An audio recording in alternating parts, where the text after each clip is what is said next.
Hello, welcome to Spotlight. Bathing a damp island in a warm, artistic glow. Spotlight, brought to you by the Isle of Man Arts Council. This evening, we'll hear about Ravers at Kensington Arts. No, really. Celebrate 125 years of the Gaiety Theatre at the Manx Museum. Enjoy the second half of a walk around the Nancy Corkish Exhibition at the Loom Gallery in Laxey. And hear from Russell Watson's snoring dog.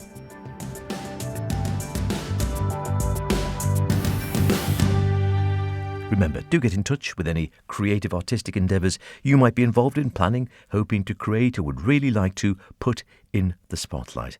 Poetic, theatrical, musical, literary, ceramic, sculpture, drag, film, mime, social media, punk, calligraphy. We added that last week. Any others, just drop me a line. Howard Kane at manxradio.com, Kane, C-A-I-N-E, or spotlight at manxradio.com. All lowercase. Love to hear from you. Let's get you on air. So much to do, so little time. Off to Kensington Arts KA, where we find some ravers. No, it's not party time there, just in case you're wondering. It is, in fact, the name of KA's play in this year's National Theatre Connections Scheme. Each year, the NT commissions 10 new plays for young people aged between 13 and 19 to perform, bringing together some of the UK's most exciting writers, the theatre makers of tomorrow. Now, KA have been taking part in the scheme for the last decade. Directed by David Dawson, this year's production, Ravers, is a play that dives into the themes of identity, British culture, and the challenges of teenage life, offering audiences a humorous, we're told, yet thought-provoking journey into what it means to fit in.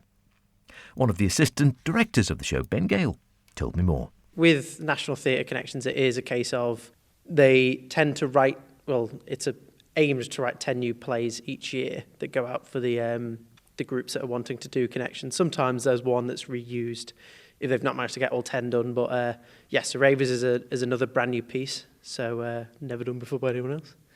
It's good. It means that it's more of a challenge because you've got nothing to base off, but it does give you a lot more freedom and gives the kids a lot more freedom as well to kind of explore their own characters entirely, because there's nothing to watch or listen to or anything like that to base it off. Everything comes from their brains.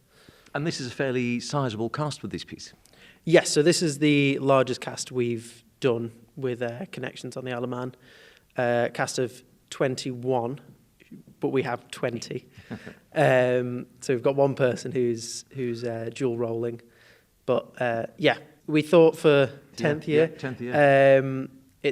We thought it was the chance to kind of go for something big. Okay, go for the biggest cast we could. Try and get as many people across as possible to experience it. So yeah. And then how does it actually work? Because we're just sitting in the rehearsal space now. So rehearsing still now. When it comes to the production, how does this work? So there'll be productions over here, and then do you automatically get to take it across, or do you get chosen? So we do what's classed as our home performances. So we are automatically going away to what's classed as a partner theatre in the UK. But we do performances on the Isle of Man, which gets visited by a National Theatre director. Will come over and watch the show over here and give us some feedback, bits like that. They also tend to kind of scout out at the home performance as to whether they think you might be worthy to go down to London afterwards. So we'll do the one on the Isle of Man, get some feedback from the National Theatre Director, and then this year we're going away to Scotland, a place called Pitchlockery. Nice. Pardon me if I have pronounced that horrendously. There's a strong chance I have. But Pitchlockery in Scotland is our partner theatre this year. We thought something different. We've been to York the last 3. So something different is to go up to Scotland this year. So we'll do the performance up there. If we've impressed enough over here, there'll be another director watching us in Scotland, and then fingers crossed we get chosen for performing down in London at the Dorfman.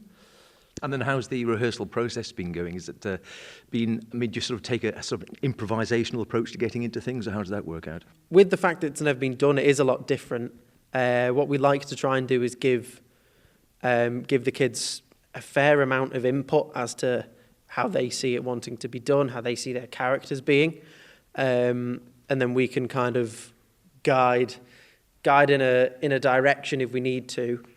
But it's most of it is the kids' brains themselves kind of coming up with different bits. They feel their character will be a bit like this or like that, and then for us it's a case of if it's not really working, then we can try different things or throw different bits at them. So as much as we're putting on a play, we're also trying to develop as much as we can in other areas for them of more skills that they could take into other shows.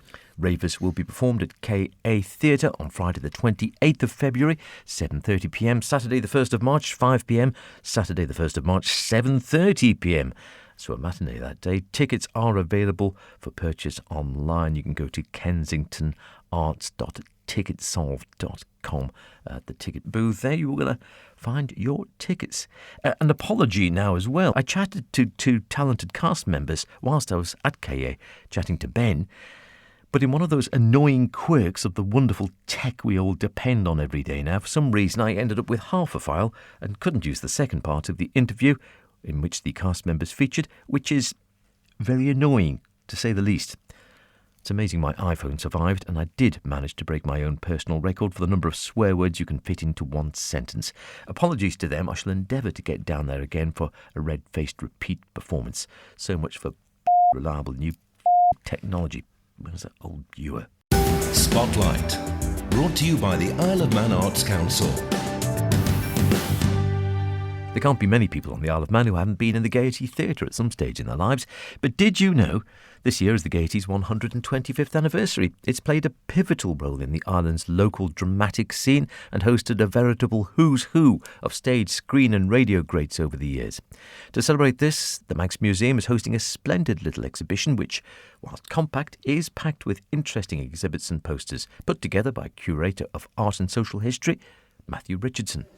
Well, the Gaiety came to us first with the anniversary coming up on the horizon and asked us would we be interested in doing something collaborative, cooperating with them. And we said, yeah, definitely we would. You know, this is the sort of thing that we're interested in, something that's topical, anniversary. And it's such a fabulous building, the Gaiety. It's probably the best loved building on the Isle of Man. And we're so fortunate to have a theatre that's so original, so, you know, as it was built. I just felt personally that it would be a great thing to work on because I'm very interested in it. You know, I've been on the tours down there, loved all the history, loved the atmosphere down there. So I was very pleased to be asked to work on it. And working with the Gaiety staff was great. We had a good rummage around in the attics, in the cupboards, looking for things that we could bring together into an exhibition. Had a good rummage in our own archive as well because we've got a fantastic collection here at the Manx Museum in our archive of programmes, playbills, things like that. So it was a really interesting project to work on. So how do you go about curating something when you've got 125 years to go at? Where do you start? You've only got limited space, so many objects and so many pieces you can put out. Where do you start? Yeah, that's the problem actually. Distilling 125 years of history into a relatively small space like this is quite a challenge. But what I was aiming to do was to reflect various aspects. For a start, the renovation of the theatre that took place under Mervyn Stokes, which was a huge undertaking, which he literally saved the Gaiety. You know, it was in a really dilapidated state, in danger of being demolished, and which Mervyn brought it back from the brink back to the state that we find it today. So I wanted to reflect that. I also wanted to reflect the huge variety of people that have trod the boards there over the years. It's really phenomenal when you look at the number of people. I mean, we've got posters here. We've got Jonah Lumley, Jasper Carrott. We've had people like Michael Portillo, because there's a tradition, you know, of political people coming here and doing a sort of evening session and discussion with the audience. The local theatre groups that have put on productions. So many different aspects of its history that we wanted to condense into one exhibition. With the object displays, we wanted to show the sort of contrast between the front of house and the back of house. So in the lower part of the display here, you've got things that we used on stage by performers, the star of which is Ken Dodd's drum. There, I thought I recognised that Ken Dodd's drum. Dodd, another big star, came to the Gaiety many times. We have the drum that he played on stage. And then the upper parts of the display are behind the scenes, if you like. So that's things that make the theatre work, like the lighting rig, and also some items that are from the renovation period. For example, the original Victorian wallpaper there that was rescued at the time. And tell us about, because I did think, yes, that's got to be Ken Dodd's drum there, which he'd famously come on banging away, and everyone would know his. I mean, I had been to at least one of his gigs at the Gaiety, which went on famously until the wee small hours in the morning. You never knew when to stop. On the right-hand side of that same case there was what looks like a fairly lethal-looking crossbow. Yeah, these are items that the service players were very kind in lending to us. These are props from some of their more recent productions. So we've got the crossbow from The True Tale of Robin Hood, and the Dog's Head mask from the Blackadder, I think 2019. That's right. Blackadder production, yeah. So, as I say, we've got back of house and front of house, so we've got props that are used by a variety of production companies, people, artists. And then on this other side, as you say, if we just sort of turn around to our left, we've got a great wall full of posters here, again dominated perhaps in the middle there with Dame Joanna Lumley, who's been here just in conversation very recently, and then a few other faces, if you look more closely, you might recognise, and one instantly I drew my eye to, again being associated with the service players myself for a goodly number of decades, is John Pertwee, who of course was famously stationed over here during the last war. Yeah, John Pertwee, one of the biggest names to be associated with the Gaiety. And it started his career basically. He came here with the Royal Navy during the war and was so inspired by the theatre that he started the service players and retained an association with them throughout his later career, becoming famous as Doctor Who. And he still came back to the island periodically. And then just below that, again, we've just had a completely sell-out performance of Chicago by the Douglas Choral Union right in front of us. There they were, not the same people, I hasten to add. Douglas Choral Union going strong, full-on production, a Chinese honeymoon, 1921. Yeah. I mean, the Manx Museum has a very rich archive of programmes documenting the many performances that have taken place over the years, and it's really quite astounding, really. I think the huge variety of things that have gone on, from comedians to serious plays to opera, it's all happened there. It is amazing. And just finally, there's another one I was looking at, just sort of harks back to the great radio days. Sandy Powell, massive star in his time. A lot of people now probably might not have heard of him. Sandy Powell, very big star in the 1930s. Catchphrase, "Can you hear me, mother?" Some people, if you look on YouTube, you might find some clips of him. But yeah, he was a really big name in his day, and that's one of the things about entertainment. People, just a few generations separate us from these stars of yesteryear that were so huge, that were household names, but they're all now almost forgotten. And that's one of the things that I find interesting about entertainment history, that these people that kind of were so big are now suddenly sort of forgotten. Fame, as they say, is fickle. Very fickle, yes, very temporary, yes. It's a great little exhibition to come and get a flavour of the 125 years, everything from some of the chairs to the wallpaper to the posters, like I said, and some of the objects. How long is this on display for? Well, it's until September. We're taking a short break for TT. There'll be another exhibition in this space marking the anniversary of No Limit, but then the Gaiety exhibition is back on after TT and runs through till September. It's well worth a visit. Check it out if you can. And it's not often you go to the museum and see an exhibit that you once used yourself, but I certainly recognised that dog mask. From theatre to art, and last week we enjoyed the first part of a walk around the Nancy Corkish Exhibition, currently on show at the Loom Gallery, Laxey. And we just got to a beautifully warm part. Just as a nice tonic to the weather we've been having of late, four pictured here together. And again, you instantly know before you get there, it's somewhere warm and sunny. It's blues. It's that beautiful blue skies that you get in places like Greece, because here we are in Greece. Yeah, it's the Aegean seas and the Aegean, everything whitewashed, and against that fabulous blue backdrop, it does make you feel like you need to go and... It does, doesn't it? Yeah. And I rather like that one, the top one on the left. It just has a small cat right in the middle. Love it. Yeah, Nancy did throw a few cats in. I think she had a fondness for cats. But just brings a little bit of the day to that picture. The fact she's probably just been walking down that path to do something else, and the cat's just sat down. So she's sat down and drawn it. Gorgeous. I'm loving that, particularly today, because it's, here we are in January. It's a little bit wet and it's a little bit leery, and it's been a bit breezy of late. Coming a bit further, and we get towards the end of the gallery again. Some beautiful... Now, where are these ones again? Are we still in... Sorrento. They're rather nice. I think on some of these she's written, it's a rainy day, indoors, rainy day, May 2010, Sorrento. And so because she can't get out, she's drawn what's in front of her, which is a compass saucer and a pot plant and some lovely windows. And so she's, again, that feeling when you're on holiday and you can't do something, so because the weather's awful. So And just she's- sort of, yeah, almost like a sort of still life or something, just a Yeah. plant or, like you say, a coffee cup and the milk jug next to it and the back of a bit of upholstery and a chair. Beautifully done. Again, sort of thing. Well, again, you wouldn't really imagine it as something to make into a picture, but when it's done with the sort of a skill set that she had, it's glorious. Really lovely. Whether these pieces were ever supposed to be seen, I don't know, but they're things that she's wanted to put to paper.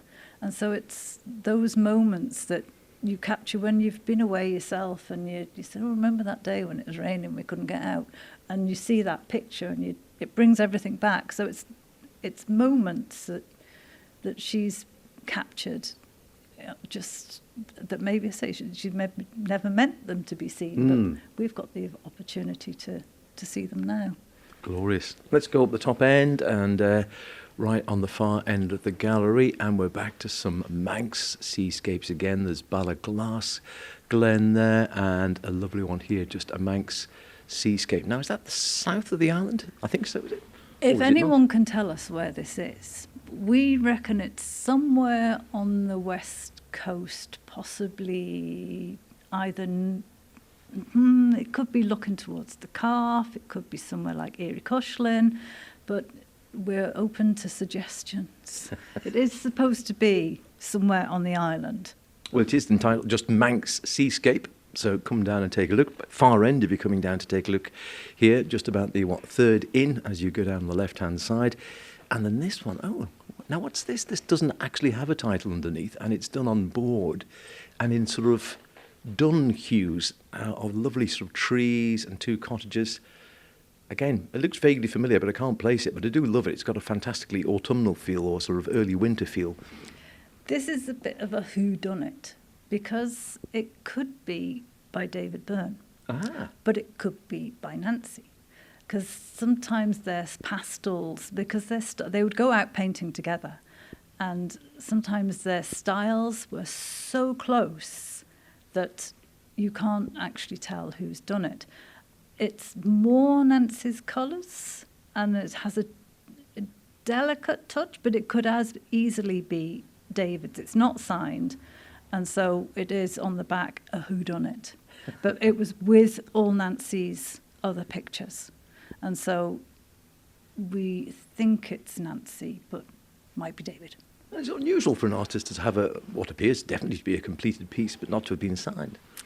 I say if she was just trying, or either her or David were just trying maybe this new paper or these new colours, or it might not necessarily be signed because it was something they were doing to test out, or they were just playing. Plain to see. Yes. And we can't find a signature on it, but it was with all Nancy's other pictures. We love a mystery. So it could be a David, could be a Nancy, take your pick. Both very good. Another cat down here as you're going down the side. And I'm just heading towards Venice because I know Venice is a little bit further down the right-hand side. Some more little ink sketches here, are they? A cottage and a kilt underneath. They're rather nice down here as well. And this one again, between Keld and Thwaite, Sunday the 10th of December 1996. So this is, Lake District? No, where's this? Yeah, Lake District. She had a passion for Lake District. Like with Switzerland, the craggy hills and the height and the drama of the scenery, but then little hidden corners like the cottages, and some in pens, some in pencil, some in glorious watercolour. Watercolours, oh, glorious. Just whatever took a fancy, really. Not necessarily famous views, but something that's just captivated her.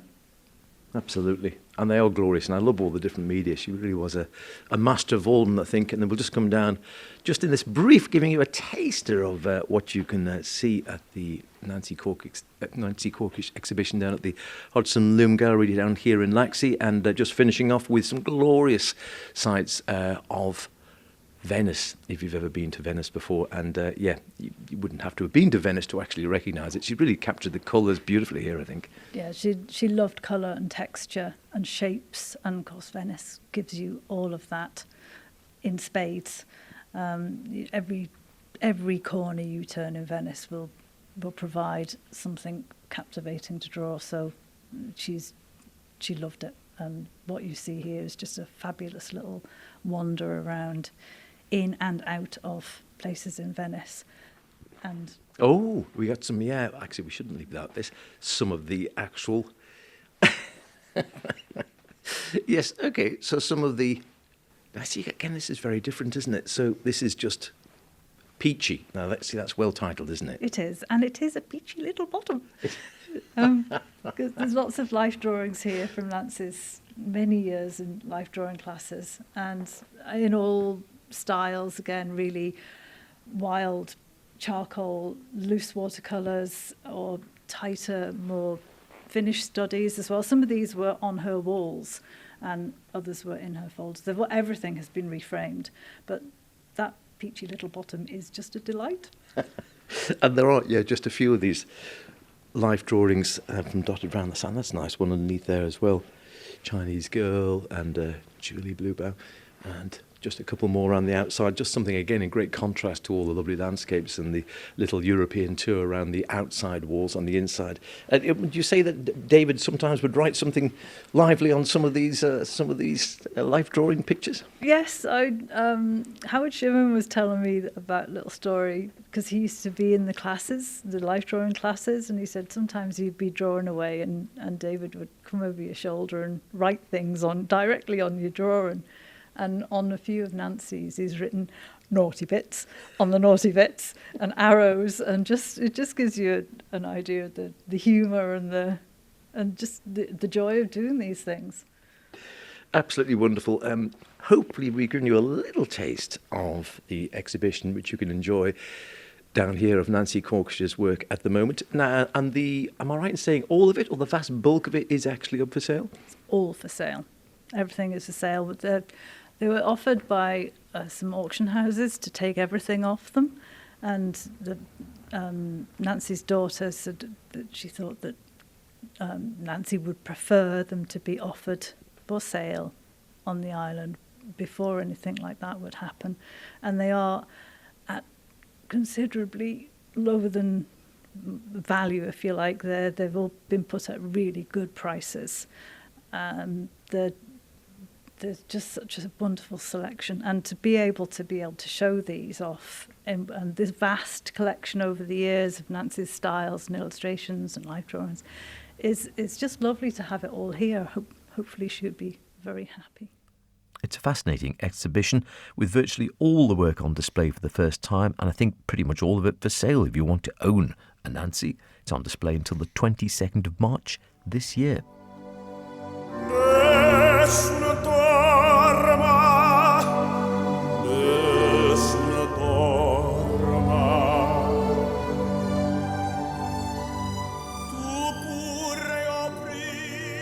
I'm sure many of you recognise the dulcet tones of four-time Brit Classical Award-winning, world-renowned tenor Russell Watson, appearing at the Gaiety here on the island on the 26th of February. Another great name there. Before that, however, he appeared on Manx Radio this very morning to have a chat with our own superstar vocalist, Chris Williams. Chris asked Russell about how he'd created a career in very different musical genres. Not an easy thing to do. Oh, listen out for what caught my ears as well. A guest appearance at the end of this little piece by Russell's dog. The crossover of all the different genres came from, being part of a family that had massively diverse taste in music. Yeah. So I'd go to my grandma's house, and I spent a lot of time with my grandmother as a child. And she was a huge classical music fan, anything from Mario Lanza through to the great composers, Mantovani, Schubert, Schumann, Chopin, anything beginning with sh, apart from Showaddy Waddy, obviously. But yeah, she was a huge fan of the classical music genre. And then back at home, Mum was very much pop music. She was sort of Cliff Richard and ABBA and all the rest of the greats back then. And my dad was very much, country, Johnny Cash, Gordon Lightfoot, Dire Straits, that kind of rep. A broad church. It's a very broad church. And I think that's where, I didn't really differentiate as a kid from the genres of music. I just saw it all as music. And when I listened to it, I either liked it or I didn't. Yeah. There wasn't any borders, there wasn't any lines. And that's kind of what was represented in my act on stage when I first started treading the boards at the clubs. I was mixing, Neil Diamond and Elvis with Les Mis and Turandot. So do you have a choice between the two, or do you have an equal love for both? I've got an equal love for both. I love the great classics again because they catalyse so many wonderful memories. But I also love the pop music. But I think there's nothing that stirs the emotions more than singing the big classical arias, the likes of Nessun Dorma and Vesti la Giubba, Volare. All those They're are just just huge. marvelous. They're just big, aren't they? They're big songs, big production. It's a great feeling to hear that noise coming from your mouth. Yes, I get it. What's that And noise, then, by the way? Is that your dog snoring? Yeah, do you want to let me see if... Yeah. Get the dog on the radio.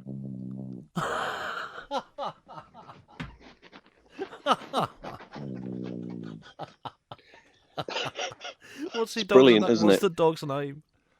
The dog's name is Muffin, Right. and Muffin refuses to leave my side. If I go out of the house, she will sit at the door waiting for me, unless there's food around. Right. That's her first love, but I am definitely her second love. I can hear her. She follows me everywhere. When I'm doing my vocal scales and my warm ups, she will. I usually go into the hall at home to do my warm ups. Muffin steals the show. Though Russell isn't half bad either, is he? That's about it. I'll be back next week, same time, same place. See you then. Be good, and whatever you're doing, be creative about it. Hey, Moo.